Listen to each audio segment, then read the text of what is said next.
Well, good evening, this is Hound Steve wishing you a very pleasant evening, and this is another great article from RT, and it is about the possibility of losing social cohesion or riots on the streets.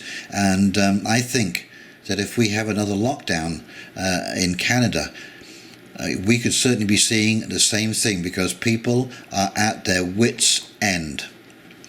Okay, so this from RT. UK government advisors issue stark warning. Avoid local lockdowns or unleash total anarchy. And this is a BLM protest. And you can see by these protests that the public are not happy. There is a lot of very disgruntled and disenfranchised people out there in society right now. And this is by Graham Dockery, an Irish journalist, commentator and writer at RT. As Britain imposes local lockdowns, a newly released study suggests the UK is a hair's breadth away from devastating riots. However, the government was warned about this a long time ago and apparently chose to proceed anyway.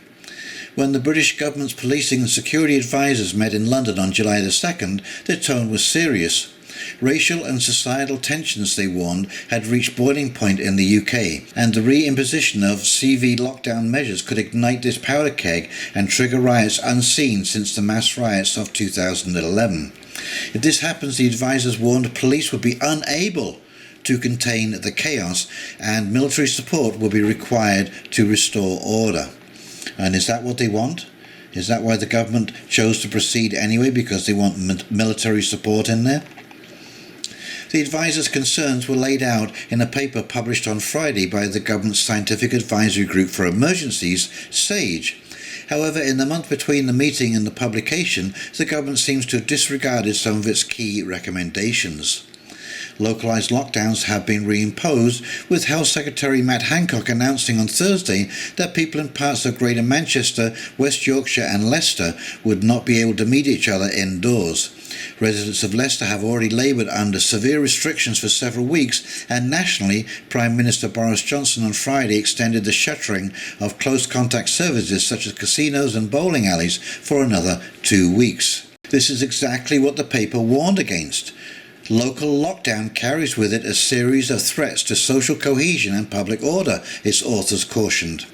According to the study, lockdowns and the policing needed to enforce them increase the anger of Britain's black and minority population, who feel disproportionately targeted by law enforcement. This pronouncement puts the government between a rock and a hard place. Allow mass gatherings of black youths, like illegal block parties and raises the likelihood of a CV resurgence. Breaking them up with riot police only raises already bubbling racial tensions. Compounding the problem, the report warns that much larger sections of the population sympathise with the right wing and disagree with the Black Lives Matter movement's destruction of statues and monuments in London and Bristol. These Britons are unlikely to accept de facto house arrest on account of CV, after police in London allowed thousands of BLM protesters to march through the city streets in June. A glimpse of this anger was seen a month ago when the government threatened to close beaches due to irresponsible gatherings of mostly white sunseekers days after the London protests. The government's choice of priorities, one political commentator wrote at the time, was utterly wrong-headed. Moscow was also blamed for the bubbling resentment. Hostile foreign media, most obviously RT, are apt to provide live coverage of sensitive events, e.g. protests, and to amplify grievances of any disaffected group, the paper outlined. To the advisers, reporting on Britain's decaying social cohesion is evidently considered a hostile act. However, in an era where Russia is a reliable scapegoat for the UK's own ills, with accusations ranging from meddling in Brexit to stealing vaccine research, RT's inclusion is perhaps par for the course. 3 weeks after the report's release, it's evident that Johnson's government did not take heed of its recommendations. For instance, the paper recommends an effective communication strategy with regard to policing. The areas of northern England now under lockdown have not received effective communication, with Hancock's announcement this week coming out of the blue on Thursday night. Furthermore, the regulations are riddled with contradictions. Holidays are permitted whilst local gatherings are not, and while the government has threatened rule breakers with fines of £100, no law actually exists to enforce this penalty. Police were advised to be seen to be impartial, yet that is not what has happened.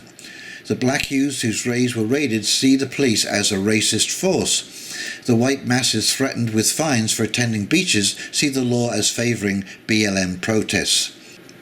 Johnson was heavily criticised for his government's reluctance to impose lockdown measures at the outset of the outbreak, even as the UK's European neighbours forced their citizens to remain at home under the threat of fines. He was then criticised in June for lifting these measures too early, with his own advisers declaring that the disease was spreading too fast to relax the lockdown. Now, the Sage paper is quite clear in opposing local lockdowns, warning that the resulting public disorder would trigger a surge in cases that could be next to impossible to contain.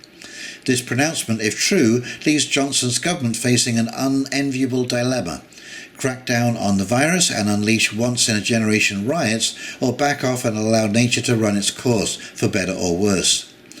Ironically, the latter choice was initially mulled by Johnson, who suggested in March that Britain could possibly take CV on the chin. The solution probably lies somewhere in between, and the report recognises this.